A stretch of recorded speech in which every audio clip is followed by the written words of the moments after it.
Subject class எடுக்கிறது, அதுக்குரிய அந்த அவங்க கொடுக்குற அந்த ஸ்டெப்பான அந்த பாயிண்ட்ஸ்லாம் ரொம்ப அழகா இருந்துச்சு. இதை வந்துட்டு ஒரு வருஷமா நான் பண்ணிட்டு தான் இருக்கேன். ஆனா இனிமேல் நான் பண்றது வந்துட்டு ஒரு உண்மையா பண்ணுவேன், ஒரு மன திருப்தியோட பண்ணுவேன்ற இதை வந்துட்டு இந்த வர்க்கால இருந்து நான் கத்துட்டு போறேன். அப்புறம் நிறைய சமூதிகள்லாம் வந்து நிறைய ஒரு எப்படி சொல்றது விலை மதிப்பற்ற ஒரு சொற்பொழிவு நமக்கு கொடுத்தாங்க.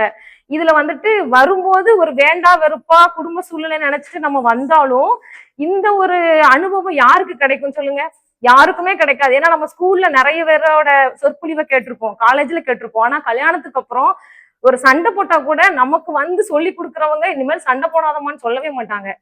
ஏன்னா அவங்க சொல்றதுலயும் ஏதாவது ஒரு உள்குத்து இருக்கும். ஆனா இங்க வந்து நமக்கு யோகா சொல்லி தந்தாங்க, நம்ம எப்படி நடந்துக்கணும், நம்மளோட இந்து பாரம்பரிய பண்பாடு எப்படி இருக்கு, அதுக்கப்புறம் இந்த இந்த நம்ம இவங்க சொல்லி கொடுத்த அந்த நல்ல நல்ல பழக்க வழக்கங்கள் குழந்தைங்களுக்கும் நம்ம சொல்லி கொடுக்கணும், நம்ம வீட்லயும் அதை வந்து தொடர்ந்து பின்பற்றணும், அப்புறம் நம்மளோட கிராமத்தையும் திருத்தணும்ன்றத சொல்லி தந்தாங்க.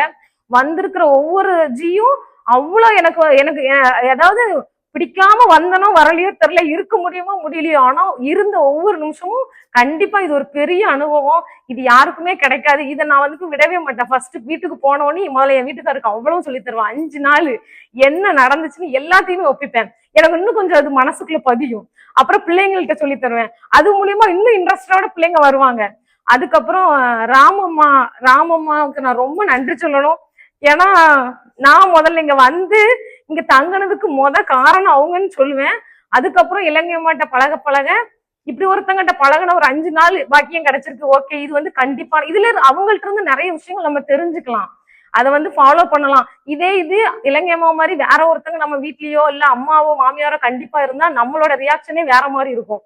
ஆனாலும் நம்ம இங்க வந்துட்டு ஒரு குழந்தை மாதிரி அவங்களுக்கு அது நம்மளும் மறந்துடுறோம், அவங்களும் மறந்துடுறாங்க. இந்த குணத்தெல்லாம் நம்ம வாழ்க்கைக்கு நம்ம எடுத்துட்டு போகணும் அப்படின்றத நான் புரிஞ்சுக்கிட்டேன்.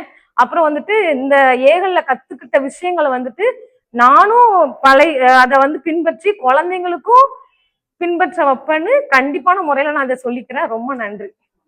தேங்க்யூ.